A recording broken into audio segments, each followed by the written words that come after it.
Hey everybody, it's Stefan the OWGamer along with ScottDevonKane and Sixsevsairis, and welcome to the very first episode of the Indie Source podcast. We're here to let you guys know all of the things that you need to know about the indie games that we may or may not talk about on the other podcast. But hey, we're going to give you all the info on the things that we find near dear to the games that we play. So that's why we're here, and we got myself and Steve this week. We're gonna give you guys a little bit of the rundown of the games that we have played in the last few weeks to let you guys know exactly how we feel about them. So I guess to give you guys more of a heads up on basically what's going on here is we just got Deadly Star Lady now following. Woo! Alright, so just to give you a basic rundown of what we're going to be doing here, the three of us will always be here for reviews. And once in a while, we're also going to have other people from our community to come join us and do a review of games as well. Mm-hmm. As most of the people in my community know is that I am literally given tons of indie games regularly, and I can't do them all myself. I'm sorry. I wish I could do this full time. I don't get paid to stream, nor do I really care to, but you know, this is probably, I think, the best way for us to be able to cover as many games as possible is to let our community play these games. And especially having three people with Mr. Sixsevsairis on the very bottom there, and as you know, SDK, who's usually with me on the Retro Indie Pixels. We also had Mr. Six for the Retro Indie Pixels podcast before filling in for SDK. So I was a guest in SDK's box, but now I'm in my own. I got my own box. A little bit, but we'll get to that in a bit. But yeah, we're going to have the three of us doing regular reviews when possible. Anyone who's been keeping up, my net's been terrible. It's kind of technically been fixed-ish on my side. And so hopefully the next time we do a podcast, I'm going to have a game as well. But these two fine gentlemen are going to have a game each as well. So at least you have that for the first one. Listen to how he talks about us, Steve. Fine gentleman. It's like he doesn't know us, you know? Fine gentleman, I don't know. I spent 31 hours almost the whole time raging at the game that I'm going to talk to you guys about. Oh, wow, I wish I had that much time to rage at my game. So, I don't. Take it back, please. So, I guess if we are good to go, without further ado, we're going to go into the very first review that we have. We have my review of Gun Crazy. So I was gifted Gun Crazy to play. So we did cover it during the podcast. So yeah. All right, we'll go into this. You have my stuff ready right there, Steph, and we're good to go. All right. So a few weeks back during the Retro Indie Pixels podcast, we went over a game that immediately reached out to me. It's called Gun Crazy, and it was the really fast intro movie on the Steam page that really called out to me in a hurry. Lightning fast gameplay, a very Contra-looking style of gameplay. Hell, even a female protagonist, which in my book, as anyone who knows me, is a huge plus. I had to give this game a try, and was fortunate enough to end up with a copy. I was ready to dive in, give this game a good play. Had my snacks ready, drinks on call, and there was plenty of time for me to give this a nice, thorough playthrough. And boy, did I ever. 3 times. Jesus. We'll get to that. Anyway, this is Gun Crazy. Gun Crazy is a fast-paced and hectic arcade-style shoot-'em-up, sporting old-school pixel art and a retro soundtrack. It says so right there in the store page description. And for what it's worth, it's not wrong. So let's pick this apart piece by piece and see exactly what it has to offer. I really liked how the graphics in this game looked. A lot. The 16-bit pixel graphics were very nicely done, and everything came at me with pleasurable color palette. Nothing was pixelated enough that I didn't understand what things were, and enemies were distinguishable enough to understand what I was fighting. My main gripe here is that there weren't any options to change the resolution. You were stuck with what you had, and on a monitor as big as the one that I own, it was just a little too big. there needed to be an option where you could change those things. On the whole, though, everything really looked great. There were never any graphical slowdowns, even with as much as was going on the screen at one time. It was no artistic masterpiece, but really doesn't leave me with very much to complain about. A very solid A in my book. Now, for sound, I'm on the fence about. Music-wise, I really liked it. It has a bopping soundtrack and very well put together sound effects. Not much to complain about here. However, on default levels, the game is ear-piercingly loud. I mean, holy jumping Jesus levels of loud. You have to understand something. Your boy SDK has some hearing problems. No new information there, but this game was loud even for me, a guy who has hearing loss problems.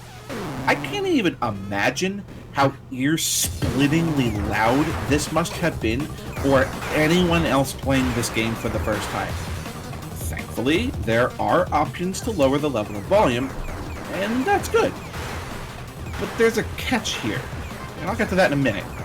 Last thing to mention, the main character's voice line, all three of them, are so blatantly not pixelated.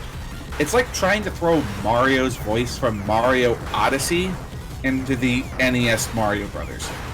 You just know that that doesn't work, and it doesn't work here. Once you've recovered from your temporary hearing loss from navigating the options to turn down the volume, you'll have a really good experience. Very entertaining soundtrack with sound effects that, for the most part, play a good role into the experience. Minus the main character's voice. That laugh, though, oh god. I'll give the overall package a B+. So, the gameplay, folks, is where we're going to start going off the rails. Stay with me here. We're about to hit a roller coaster of emotions. Now, I want to point out that the game sets you up with a tutorial in the very beginning of the game that explains most of everything that you are going to need to know, and in a quick fashion. I pretty much picked up on the controls very quickly and learned things that weren't taught to me through mostly properly applied conveyance. Learning to double jump was the first thing the first thing that the game taught me, and right away. Learning that you could dash while in midair was the second mini-boss's job. So, everything was laid out for you to learn about early. Sort of. I'm still not sure how dashing through enemy fire works, and I've beaten the game 3 times. Sometimes it works, sometimes it doesn't. There's just no explanation as to what triggers it successfully. Now don't get me wrong, the controls of the game are actually super tight. 99% of the time, if I got hit, I was to blame. 95% of the time. 90%. I'll get to that in a second. Anyway, control was spot on, and there are a few games that could actually learn something from the developers of this game. Very solid A+ on controls. Ladies and gentlemen, I now present to you the downhill of this roller coaster, because things are about to get ugly in a hurry.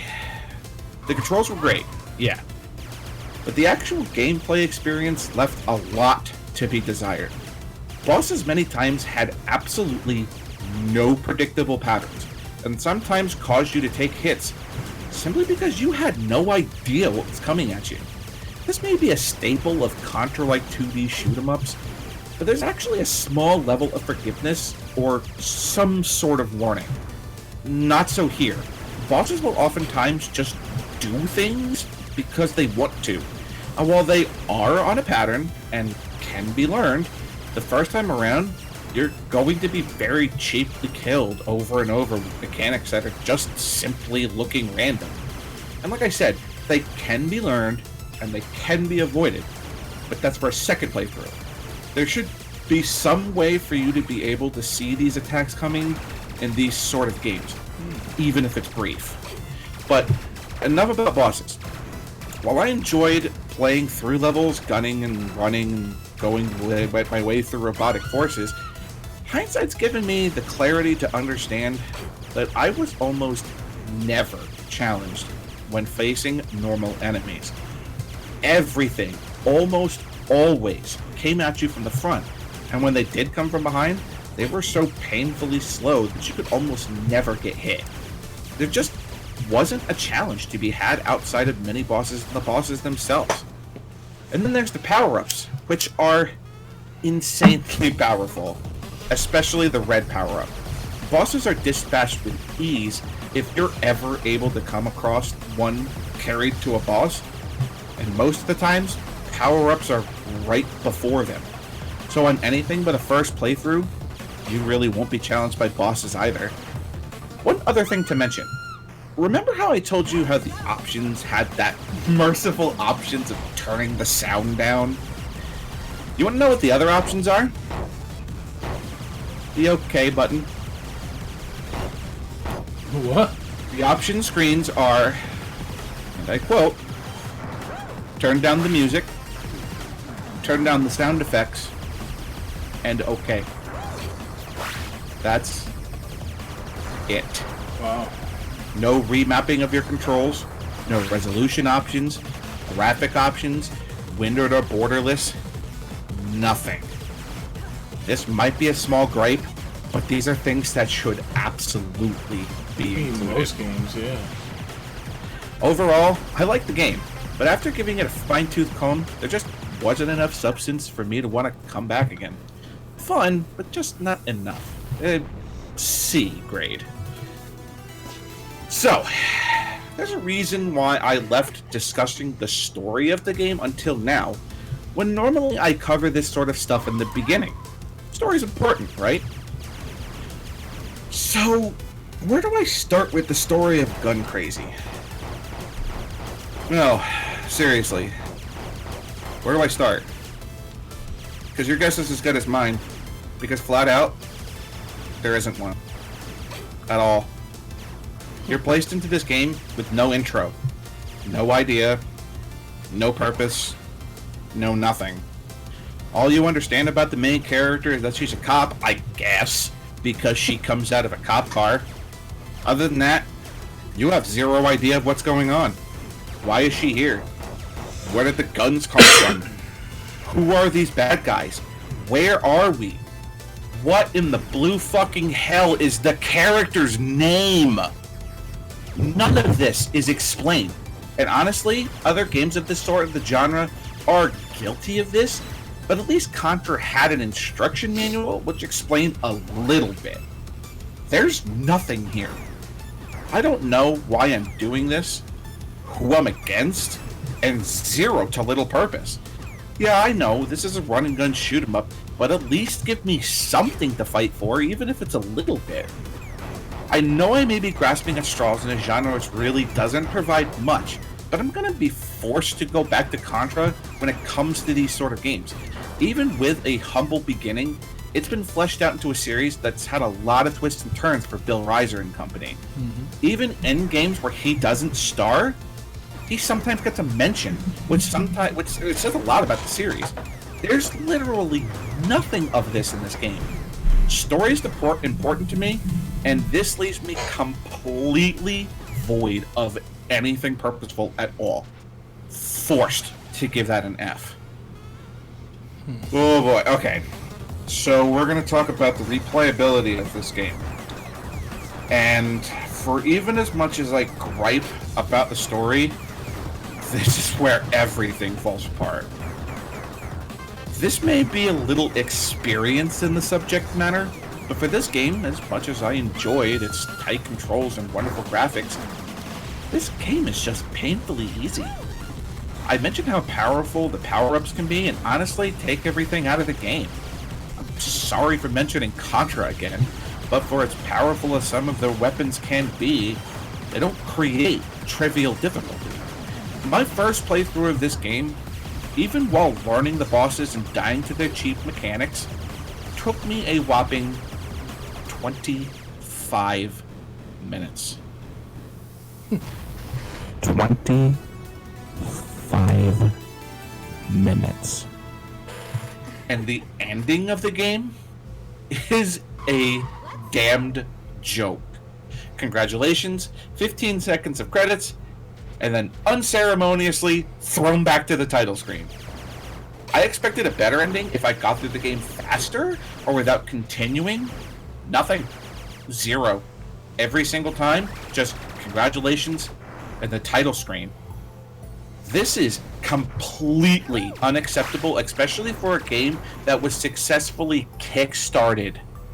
This just feels 100% unfinished.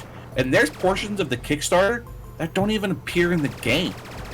I want to see some of the weapons displayed there, and they just don't show up. I can't say unfinished enough. 4 levels, one of which takes a whopping 3 minutes to finish. Games of this size to this day and age are just unacceptable, and not including an ending that could have given the game at least some semblance of purpose leaves me, after playing the game for just over 90 minutes and completing it 3 times, with an awful taste in my mouth and no want to really return to it. A very disappointing D-. So, I really wanted to like this game. The character really reached out to me, and she looked really cool. I wanted to enjoy the running and gunning and fast-paced shoot-'em-out that the Steam page provided. I really wanted an experience that left me satisfied with playing it. Even after everything I've said here, I can't say that I didn't enjoy this game, because I did. If the game was 30 minutes longer, I would have forgiven the lack of story, because at least, then I would have felt like I played a finished game rather than a demo. That's what I feel like I did. I fully expected some sort of message that the game wasn't finished, that it was in beta or early access, but none of this. This is a completed game with a $5 price tag. I suppose you get what you pay for, but I've played games that I've paid less for and had a better experience. Now, I want everybody to understand this. I had fun with this game while it lasted. This game might only be $5, but I actually cannot suggest paying that for this game. 20 minutes, guys. 20 freaking minutes. You deserve a lot more for your money, and I would still suggest picking it up, but place it on your wish list and wait for it to go on half price or less. You get more time for your money at work than what's offered here for your price tag. Final conclusion, pick this game up on sale, even with its tiny price tag, because at least then you get what you pay for. It's very fun, but painfully short with 0 payoff for finishing it. If I'm gonna give it a final grade or something like that, probably a C. So, I'm glad I got through most of this, most of the description of this, because let me give you guys a little bit of a heads up. I was really worried when I was recording the gameplay for this game, because I felt like my review of it might actually last longer than how long I was going to talk about it. And here's the thing, for what you guys have seen through our podcast, I'm almost done with the game. There's only 2 more minutes left of the game, and I'm actually I don't know. It just seems to be like this is a day and age where games just absolutely, I don't need to, maybe want to say need to be longer, but should.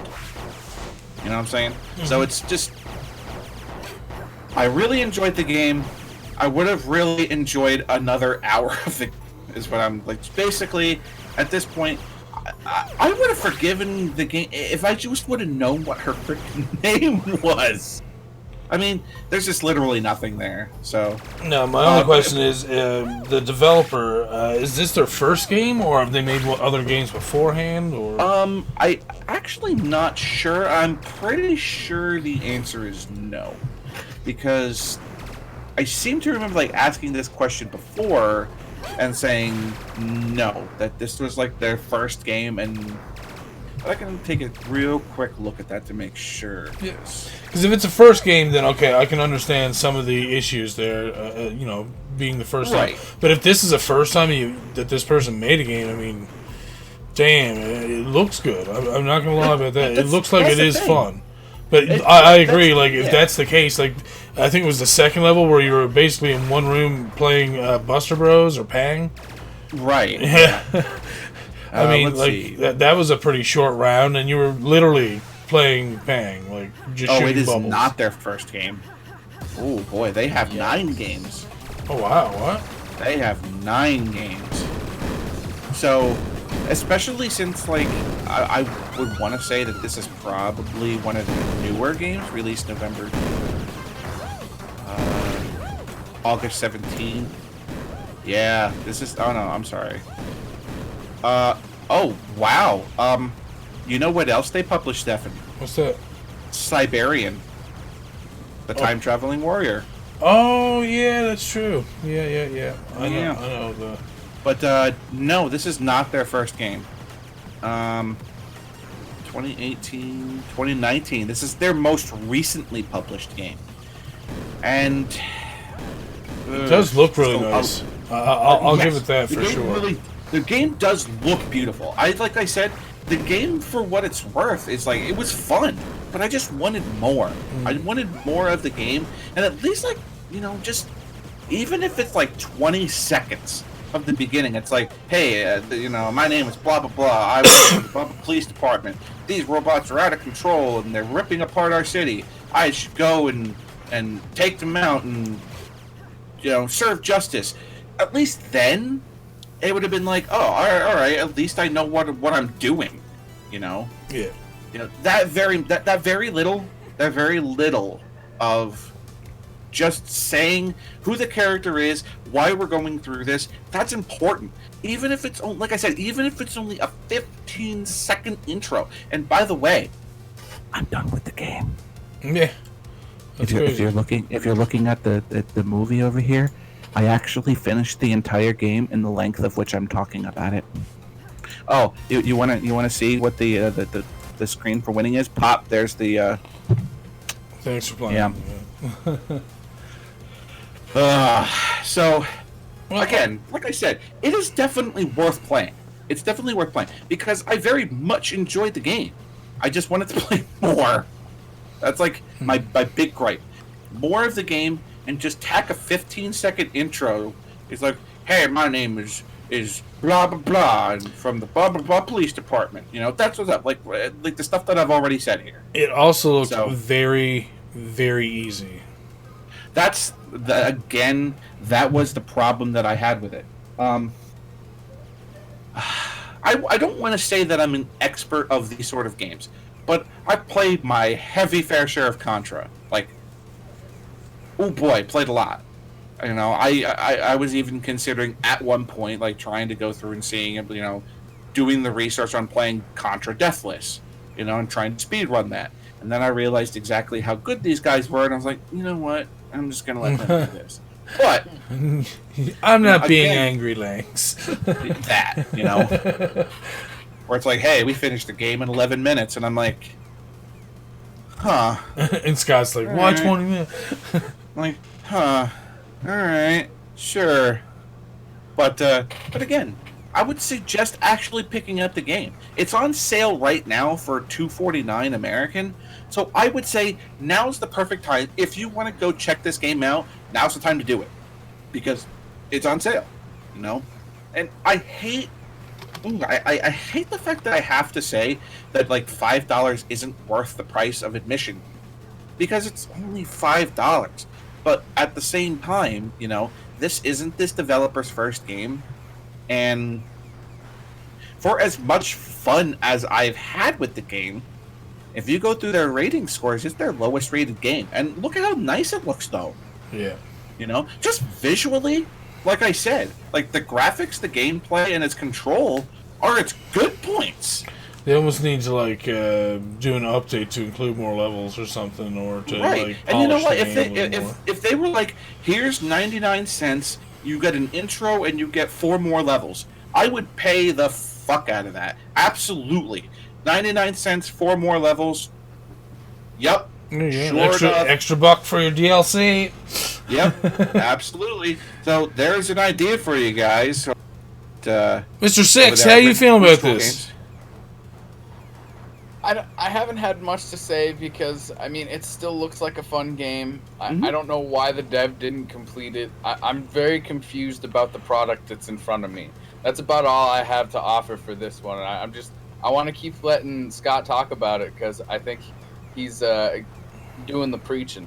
Yeah, but I mean, that's the thing. You know, just playing through this game and, like, I got into it. And even, like, for the third time I was playing it, just to record it so that we had the background video here, I was enjoying the game.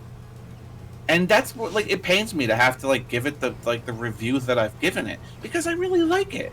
And I don't think it, I don't really think it deserves all of the negativity that it has around it, even though it kind of deserves all the negativity that's going around it. That's the problem, is that, I really want to, like, praise this game, but it's like, is it a masterpiece? No. But is it fun playing? Absolutely. For all 20 minutes. That's the problem here. Go through all of the reviews of the people who have actually played the game and reviewed it. There's nobody on this review board that has more than 4 hours in the game. So that says something about your game, that, like, all of these people don't have to spend any more than 4 hours in the game to give it a complete review, because I know I didn't. I've only played it for what does the library say? How long have I played the game? I've played the game for 96 minutes. And I finished it 3 freaking times. And let me tell you what, of that 96 minutes, you know how much of it was me staring at the screen during the time that I podcasted it, waiting for something else to happen? I'm gonna tell you, it's 5 minutes of it. Of me staring at this freaking screen. You know what? Yeah. Another couple minutes of it is me setting up the recording and making sure that I was actually getting the correct picture. I did that before my podcast too. So you can probably actually hack off 15 minutes of that 96 minutes to me just preparing or being mentally shocked at what I was looking at. It also doesn't look like you get power-ups that often. That was something I noticed as well. Not really. But the problem is that you just don't need them. And honestly, I think it might make for a better and more challenging game without them. Especially with, like I said, with the red power-up, like the spread shot of this game, it's just so strong. Because it counts for 3 hits. But it's like, alright, well, that's what the spread gun does in Contra. It could be 5 hits. Yeah, well, I understand that. But at the same time... They're not as concentrated either, though, in Contra. Right. So, but in this game, the spread shot is very concentrated. You've probably seen me use it a couple times because of how good the stuff is. But then it's like, but I don't want to pick these up because I want a boss to last more than 6 seconds, you know what I'm saying? But again, the other gripe that I had about the game is this, like, everything outside of the bosses is just unbelievably easy. And especially with, like, the melee that you get in the game. So, if you're firing and you are within range of an enemy, time will stop, she'll punch the crap out of it, and it one-shots everything that's not a boss. Except for, like, the big monsters, stuff like that. Obviously, like, the mini bosses or whatever. But it one-shots everything. So it kind of takes the, enemies are getting close, I have to get really careful with this. It takes that mechanic away from the game, because you don't have to be careful, because you melee everything. So it's kind of another, and just, I want to know, where did the Mega Buster come from? Why does she have these stuff? Who is she? She has a big hand too, but she likes to wiggle her butt a bunch, so that's always good. But it's like, that's the hand she uses to melee. All right. Well, if it's called Gun Crazy, well, does she have a punchy hand? It's not called Gun Punchy. Well, that's not a good title, so I can see why. I mean, unless they're using it as a segue into another game in the stories or in the series, that they can give you a better story or what. I wondered about that. I mean, again, like you said, it feels like it's almost unfinished for some reason. And here's the easy way to supplement that. How about an ending? This is to be continued. How about an ending? How about an ending? I mean, I don't understand. Like, just congratulations, title screen. What? Well, why? Because that's what we used to get back in the day. What are you talking about? See, you're just being spoiled by all these AAA titles now, Scott.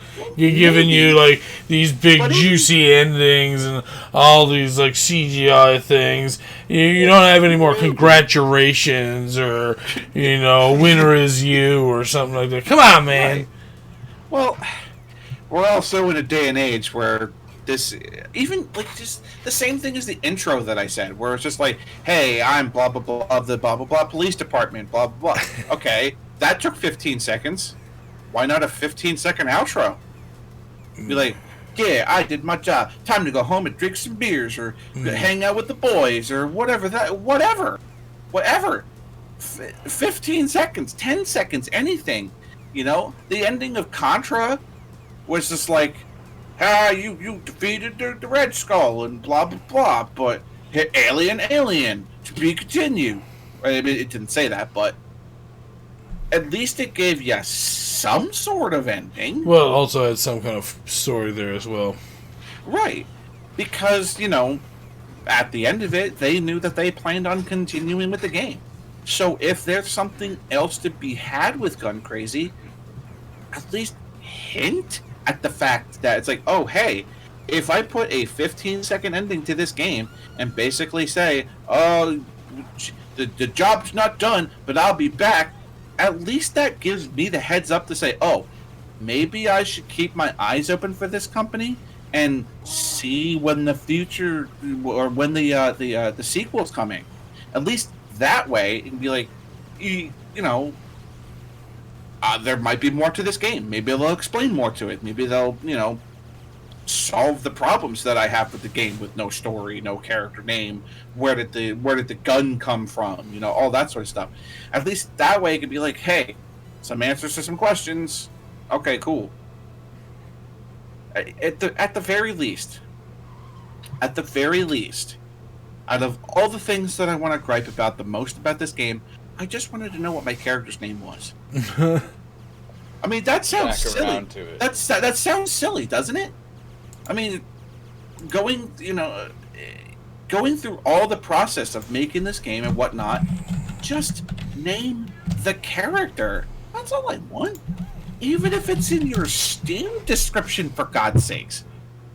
Join Sophie or whatever the hell her name is in the action.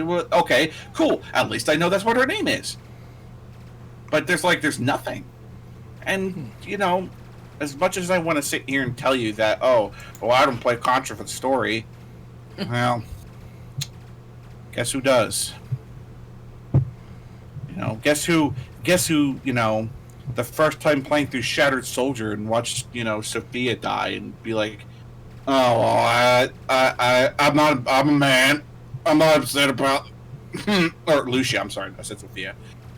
Lucia, watching her die the first time, like, but this is Contra, and it's about shooting aliens in the face. This is emotional. But you know what I'm saying. Yeah. I am a sucker for lore. I'm one of those guys who played World of Warcraft because I wanted to know how the Warcraft story continued. Wow. But this game just very much left me just But it's Shattered Controller. Yeah, tell me about it. Exactly. Like getting through a level and being at 99% after it's done and be like, I missed one dude. I want to die. But yeah, I mean, again, you're getting what you paid for here. It's a $5 game, so maybe that gives somewhat of an excuse. I don't know. Maybe, maybe not. Some people might forgive it because of that price tag, but I don't know if SDK is one of those guys, folks. So there you guys have it. That's Gun Crazy. Unless you guys have any questions, I will. Replayability. Are you ever gonna play it again? That's my only question. Nope. Okay. All right. I have absolutely no reason to. I played it 3 times. I've done it faster every single time. I've done it dying less every single time. No improvement. I have no reason to go back to it. I would, like I said to everybody, give the game a try when it's on sale. So that's my suggestion for you guys. But so anyway, that'll do it for my end of the review. So I'm going to turn it over to Sixsevsairis for his review. All right, OWG, you can pick any video from the list of videos that are associated with my review of this game. I'm going to give him a minute to get that up there. But while he's doing that, I can talk about some other things. Okay, so this is Ancestor's Legacy. It was released May 22nd, 2018 on the PC. It was all the way in summer 2019 when it was released for PS4 and Xbox One. The console versions were supposed to hit at the same time that the Windows version released. And yes, that's right, you can only play this on Windows or on Xbox or on PS4. So if you're looking at Ancestor's Legacy, that might be a problem for you. I guess while we're looking at it here, these cutscenes, they look amazing. The voice acting is great. The sound, the music in them, it's a great experience. And then you get to the gameplay and it's completely different. We'll look at the RTS in a minute. But I'm going to say now that what you're seeing there, this story, is actually European history. Every one of the campaigns for each faction have history in them, and that's kind of interesting, kind of weird. You don't expect to see that in an RTS, that's for sure.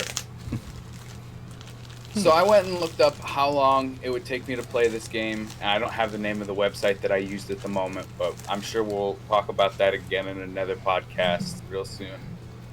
They projected 32 hours for the entire thing, DLC and all. That would have been like the average person's play. At this exact moment, Steam says I've played for 31 hours, and that's pretty accurate. I'd say it's probably like 28 or 29, you get up and move around and stuff. Smoke break, Yeah. I completed all 10 of the Viking chapters, all 10 of the German chapters, almost half of the Anglo-Saxon chapters. There were also 10 chapters for the Polish, and 1 chapter. I have the DLC right here. So what is it, Starson? No, Saladin's Conquest is what they're calling it. Okay. The faction is Saracen. But anyway, there's a lot of story here, and that's one of the points that I want to get to a little later. I wanted to talk about the studio who made this, their Destructive Creations. I only saw that they were from Poland. I didn't go too far on that. I'm sure we'll probably talk about them again at some point. The publisher was the one I was interested in. The big name on this was 1C, who I didn't know existed prior to playing this game. They're headquartered in Russia, Moscow, Russia, founded in '91 by Boris Nureyev. And another one of the little tidbits of information that I have about the company that published this game is that they had a $650 million revenue in US dollars in 2016. So God.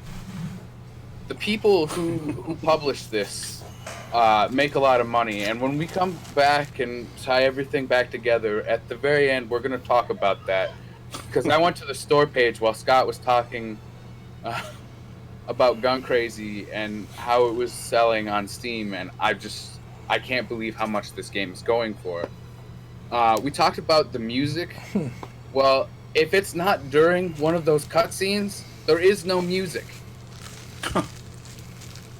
It's basically all ambient sound. And there's this guy in the ambient soundtrack that goes, ah, ha, ha, ha, ah, ha, ha, I'm not kidding. That is in the ambient track. I think we were talking about that before. It's in this game, and I'm totally weirded out. Okay. There's also a vampire lady that I'm not sure what's going on there. But, yeah, there's weird stuff going on there. We're going to move on from that, though. Just have a few giggles at it and be okay. So I heard you wanted RTS. I will find that audio. Okay. Anyway, so the controls. This was one of my key points about this game. You can see here in the video, if you're able to watch the video, I'm using the controls on the PlayStation 4 controller. And of course, through the PC, it thinks it's an Xbox controller, which, okay, whatever. I want to point out that the controls for the controller are terrible, and they leave a lot of the minor details like warehouse management right out of your view. So if you just use your PC controls, you'd be like, oh, hey, I have all these little things to look at. But if you're using the PlayStation 4 controller, it's hard to select your units. I can't mass select groups. Yeah. And when I finally did learn how to mass select groups, which is hitting A near a group of your units, for anyone who wonders. Neat. Oh my god. It gets worse, because even when I did get to the PC controls, there were more than one time where the game waited 2 or 3 frames before a control that I issued was accepted by any of the units I had control of. Oh my god. Jesus, man. And it wasn't constant, so you couldn't expect it. So you'd go do something and you'd be like, hey, why hasn't this unit moved? Oh, look, that archer unit's right in range, but it is dying because it doesn't know to defend itself.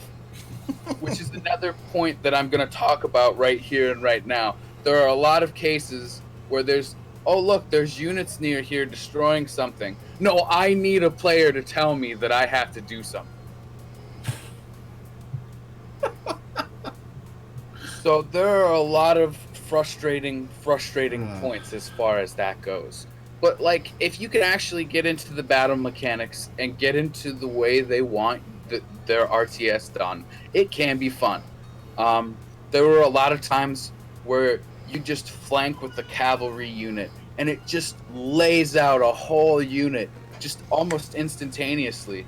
And you just feel this instant gratification, and all of a sudden you want to be a cavalry army that just swoops in and murders everybody instantly. Even though that's not, of course, how the game works. So I've been pretty critical as far as that. But that's not the worst of it.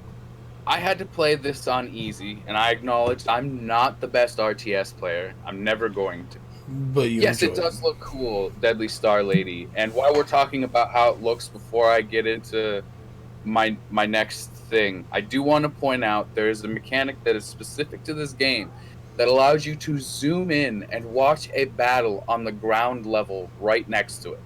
The camera's a little more bouncy than I'd like it to be, but that's interesting and different for RTS. I like that. Yay, kudos for something different. But now we're going to talk about the story missions, which are going to be another downer. I was talking about how I had to play this on easy.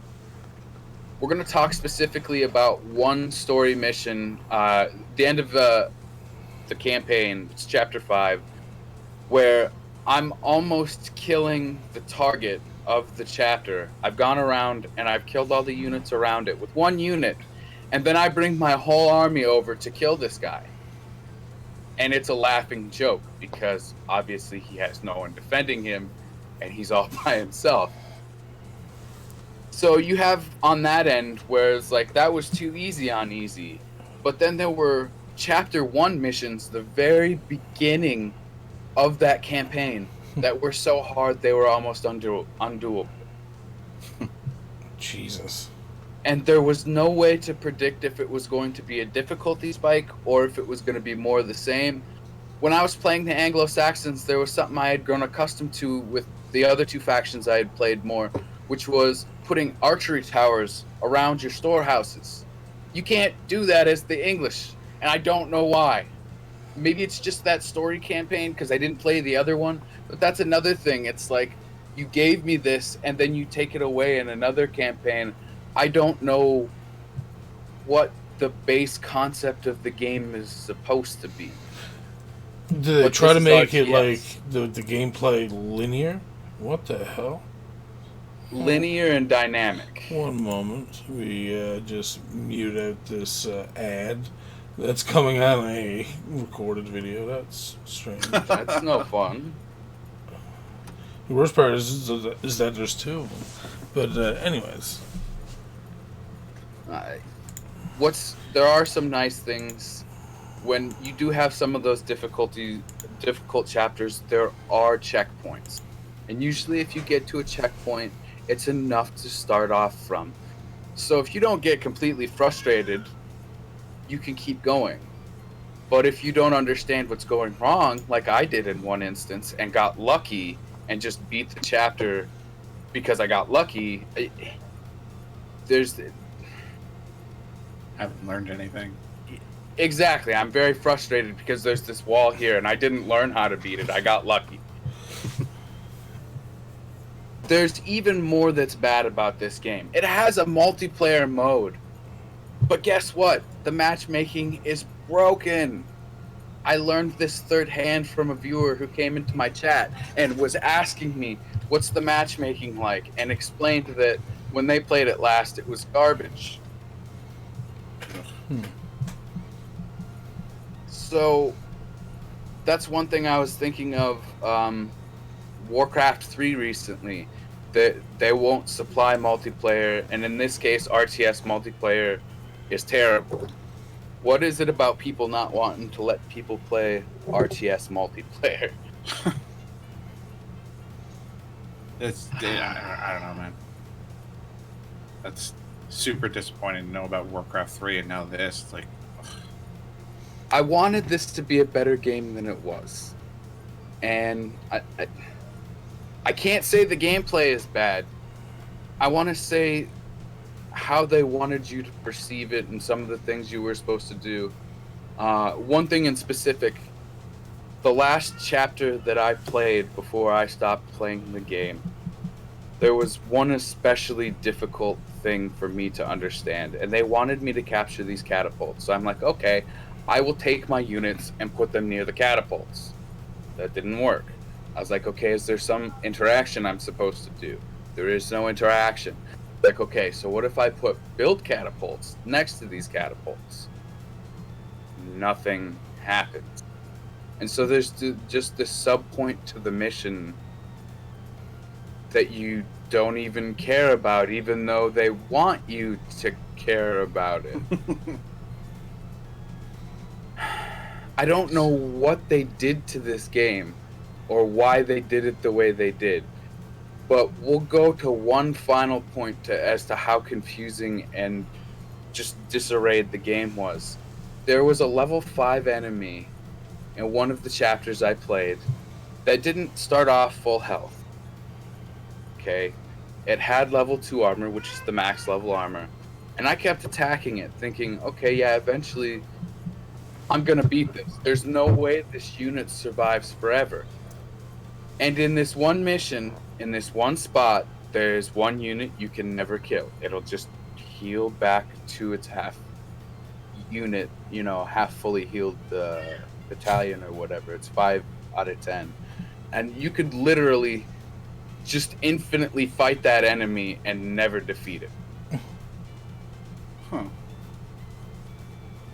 There's quite a few of those points that frustrate me about this. I like the history. It's very bloody if you're into violent games like this. There you go. It's historically bloody, so there you go. What more could you want? Yeah, it's We talk cool about- that it's historical. I like that. That's one factor that I do appreciate.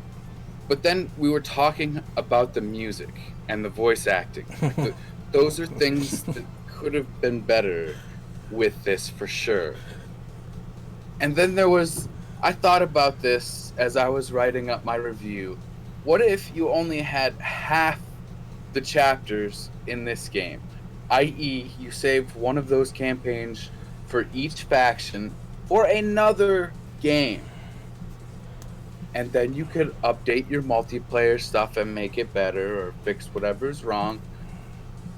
But no, they cram so much story in, and then they give you no multiplayer.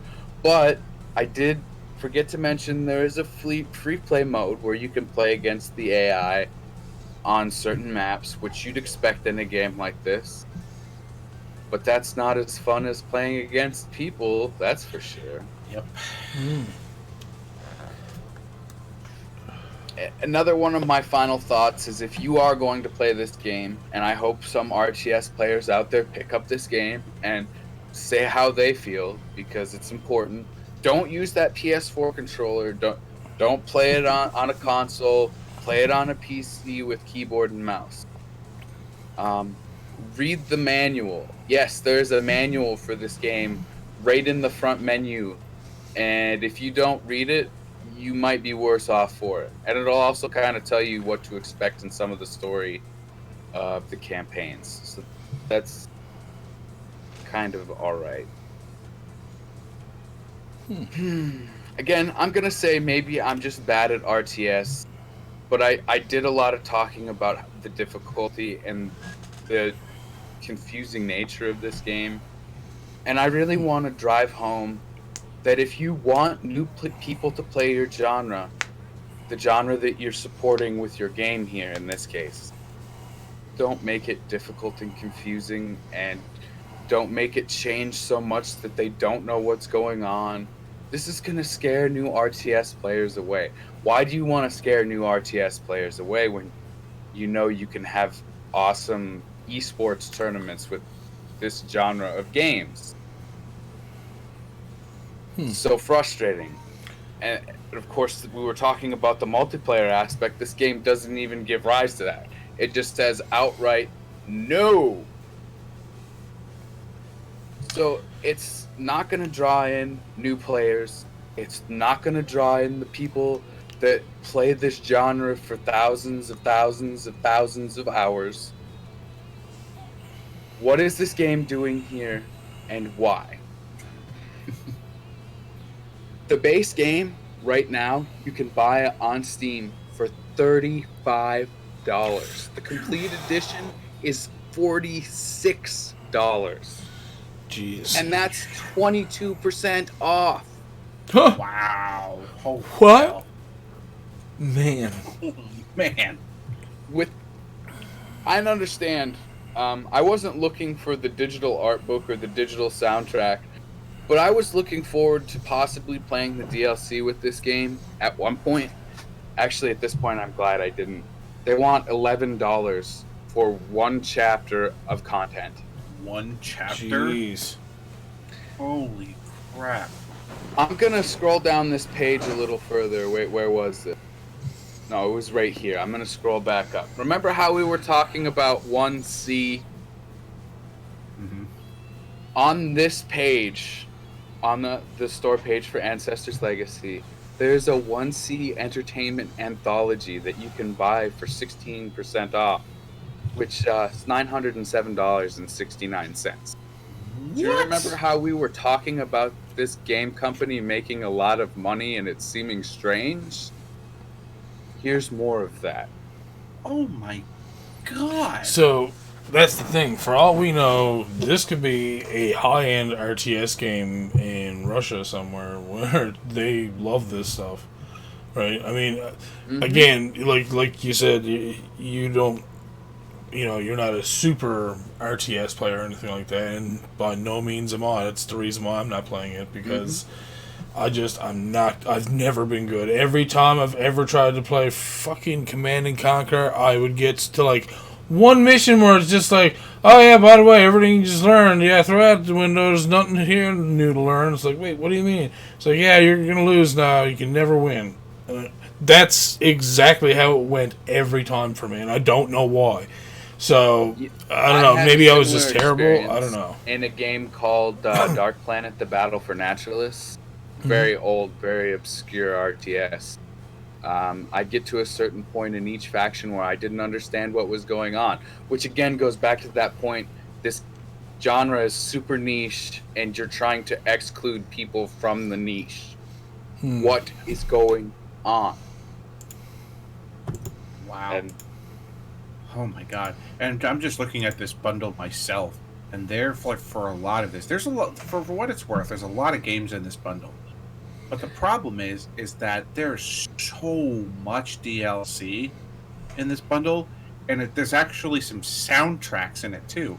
So if this wasn't on sale, it's $1,100. Yeah. Jesus. What? You'd be surprised. There's a lot of different, as Six was saying, niches that people have that you'd be surprised how much money and how dedicated the players are for them. Have you ever heard of people who do, like, flight sim? And I don't mean, like, oh, look at me, I'm pretending to drive a plane. No. I mean, like, they have, like, 8 computer screens and an actual, like, full fucking layout of an actual, like, twin engine plane, or was it a Cessna or something like that? And they literally, you can get your pilot's license by just playing one of these games. Wow. That's how, much, information and data and dedication they put into those games, that yes, you can actually get certified as a licensed pilot by playing a game. Now, at the same time, it is 100% sim. Like, if you did this in an actual plane, that's what's going to happen in an actual plane. Like, it is like a one-for-one kind of thing for the most part. So, like I said, for all we know, to some RTS players, this thing might be like the most amazing thing in the world. Who knows? That's the thing. If neither one of us are really into that niche specifically, we're probably not going to know. Here's a few things that might make an RPG player think about this game. You can level up your units and give them offensive or defensive or speed. Give them armor, you can heal them. Which I don't think is a common theme in RTS. I think a damaged unit is a damaged unit for the most part. So I think there are reasons to play this game, is what I'm trying to bring that back around to. I definitely think there's something here that's interesting and fun. You have to be prepared for setbacks. And if that's not what you're looking for in your gameplay, then you should play something that's more fun by not being real-time like that. I'm just going to throw that out there. Real-time games like this are not as much fun as something that you have a second to think about things. Although I would like to point out on the footage right now, I'm having a full-fledged army take on one unit. And that's some of the beauty of this game. It's so much fun. So bad. And that's where I'm going to leave off. I'm not going to rate this game because I'm biased against certain things and biased for others. It's really not going to turn into a very positive outlook either way. Like I said, it might be something you want to play. Just be wary of it. And it's got an expensive price tag, so look for that Steam sale. Yeah. So, I guess that kind of wraps up the podcast for this week. And we had a really easy game, apparently, that was over quickly, and then a really hard game that took forever. And we also got to put this out here. Remember, indie developers, if we're reviewing your game, we're being honest. We're not here Yes. to sugarcoat anything for you. We're not here to tell you that your game is best, everyone should buy. We're here to give you critical feedback on what makes your game good and what we think you can do to improve it. What you do with that feedback is totally up to you. If you flip out and get pissed off, that's up to you. That's fine. I mean, there's nothing I can do about that. If you take that feedback and improve your game from it, that is probably the most rewarding thing we could ever see. Yep. Is knowing that our feedback helped make your game better. That would be fantastic. So, we will be coming again with new games. This will be a monthly thing. Now, I mean, do you guys have games sorted for your next pick? Well, I still have my same game, which is Out Right. Buddies. For anyone who was wondering, I'm supposed to be doing Out Buddies, and I've only gotten, I think, up to a second boss in the game. So the added time is going to be wonderful because, well, I didn't have the time like they did to play their games, unfortunately. So, but I will now, and so I still have Out Buddies, and I get more time to play, which is fantastic. I'm not sure if Scott or Six have their games picked for the next one or not. Not quite yet, but I definitely will let you guys know. Probably during one of the podcasts when I do figure out a game that I'm interested in trying out and letting you guys know about. Mm-hmm. I do have my next game sorted out. OWGamer gave me another key, and I've been wanting to play Graveyard Keeper for a long time. Yeah. And to finally put it in a box like this, it's going to be great to play. Yeah, see, came around to that again, too. Having a good time. Having a real good time. I would like to say I'm not playing this game again under its current circumstances. We talked to Scott about that, so I will not be playing any more Ancestors Legacy the way it is right now. That thought just entered my head there. All right, well, thank you for everyone who joined us for the stream this evening, and for everyone who's going to watch the VOD on Twitch or on YouTube at a later date, as well as listen to the audio podcast through Shout Engine. Same place where we get Retro Indie Pixels podcast, so hopefully some of our audience will carry over to this new podcast, and we'll get things going, get things bumping. But again, it is a monthly podcast, so it might seem slow, but it'll be worth There's it. a reason. Indeed. We all have busy lives, so. It takes a long time to get 31 hours of gameplay. Sure does. Yeah, I would imagine. Sure does. All right, so everybody have yourselves a